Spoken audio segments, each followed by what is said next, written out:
Hey, what's up, guys? Brian Barrera here. My clip finished. I thought I was going to get it within 15 minutes and I didn't. But here's the ending. I'll be real fast with this. And you can reach out to me if you want to know more information about what I'm talking about.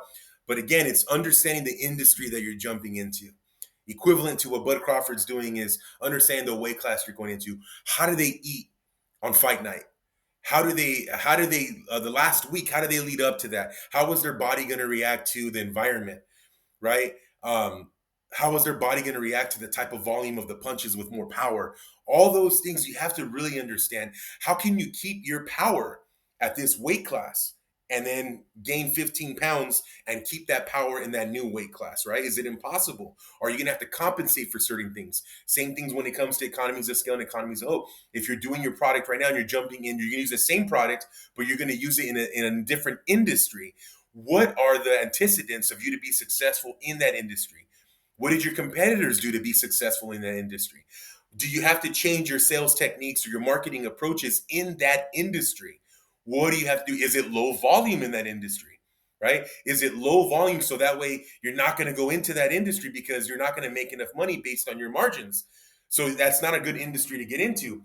With Bud Crawford, if he loses today, is he going to understand that if you're going to move up in weight class again, you're going to have to definitely do a couple tune-up fights before you jump in with the big dogs of that certain weight class? So that's kind of what I talk to you guys about. Terence Crawford's known as being a knockout specialist, a knockout artist. Is he going to have to take a different approach in this fight? If he always trains to be that knockout artist, that knockout punch, now that he's losing that power and now that he's jumping a different weight class with a different power, what if Canelo Alvarez is his best power punches come from that weight class? In that class of weight, is he a natural, powerful puncher, or is he also losing some zip in that punch? Does Canelo even focus less on volume because he's moving slower, or has higher weight, so he can't be a volume puncher because he gets too tired, right? Crawford's gonna have to think about all that stuff. Can I still have high volume punches? Can I still throw my same combos? Am I gonna have to hold him a little bit more, even though that's not my style, as the other legends have, especially Roy Jones with John Ruiz? He was holding a lot in that fight, but that was his strategy. John Ruiz was getting very irritated that fight, right? And Hopkins, he does the same thing with his fighters when he moves up in class. He does a couple shots, a couple of quick combos, and he just grabs them and then he comes out. But if you notice with Bernard, he always changed his style of fighting. When he was in welterweight or middleweight, he was a power puncher, and as he got older, he lost that power, but he was gaining points. That's why I loved watching Hopkins. Like I said, he was a chameleon. He was very agile. And that's what you have to realize in your business. You have to be agile. You have to be ready for a pivot, or know when I can't do a pivot here. I got to completely adapt to my environment. I have to understand the scope of that industry. So I already did my economies of scale. I already got my product going. I know my product inside and out. I know I have high volumes. I know my direct costs and my indirect costs. I know how to reduce the costs. I've already done as much as I can. Now I have enough profitability to jump into that new arena, into that new scope, into that new industry. But when you do that, right? Are, is your product going to work? Do they need your product, or do you need to do a different product? Do you have the money to do that? Do you outsource that, or do you create a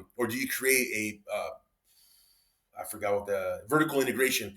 Do you vertically integrate where you're able to do all these products, or was that your plan to begin with? That you did do a market study, you did do a product study, a market profitability study on what your competitors are doing in that industry you're jumping into, and you know that you could do it even cheaper than them inside of your own facility or inside of one of your facilities, and that's called vertical integration, where you're getting stuff from a product line and you're moving it in house, right? You're moving it in house, and as you move it in house, can you keep that profitability, or do you know that you're going to take a hit because you're going to take a hit on this, but you're really trying to get to a third level, which you're trying to get into another market, and jumping into this market where your product or your profitability is a little bit lower, you're still going to be able to get into that new market. This is your pathway to that new market, equivalent of Bud Crawford taking these tune-up fights. These tune-up fights might not have the payday that he expects, but he gets these tune-up fights.